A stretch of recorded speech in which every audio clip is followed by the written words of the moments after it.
प्रणाम। मैं जदुवंशी। मुझे जेल में डालने से हल नहीं निकलेगा, वांगचुक।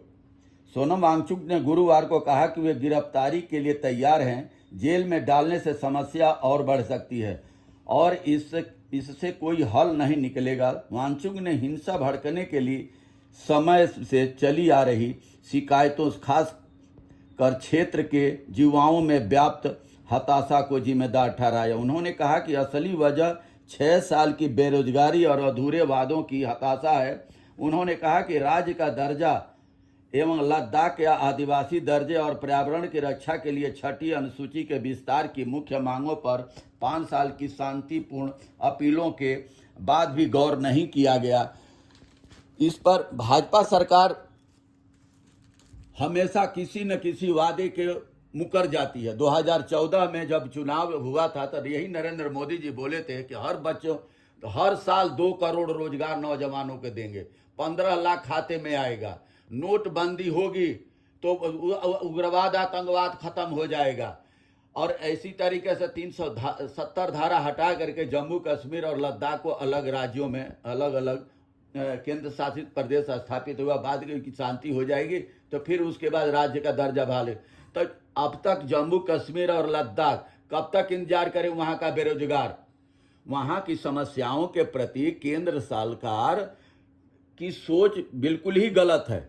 वहां के राज्य का दर्जा बहाल करना और बेरोजगारों को रोजगार देना इनकी लिस्ट में है ही नहीं।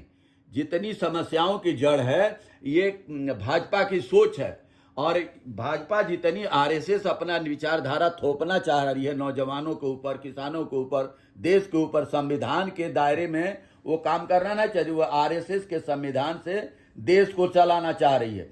इससे जेएनजी नौजवान नेपाल में भड़का, बांग्लादेश में भड़का, श्रीलंका में भड़का, वही हमारे भारत देश के अंदर भी नौजवानों के अंदर ये गुस्सा भड़कता चला जा रहा है। क्यों? कि यहाँ औरतों को आप पैसा ठीक दीजिए, उनके खाते में पैसा दे रहे हैं, औरतों को आगे बढ़ा रही है, ठीक है, मगर नौजवान क्या करें? नशा करें। घर के अंदर बैठ करके उनके पति, उनके बच्चे क्या करेंगे? वो पैसा जो औरतों को आप खाते में दे रहे हैं, उस पैसे का क्या हो रहा है? वो घर में खर्च में जाएगा।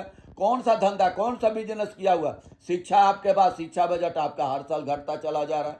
शिक्षा व्यवस्था बिल्कुल चरमराई हुई है आपकी। ग्राम लेवल पर आपका शिक्षा है ही नहीं मजबूत। तो किस गुण को अपना करके वो औरतें अपना 10-10 हजार बिहार में आप दे रहे हैं, उसका क्या फायदा होगा?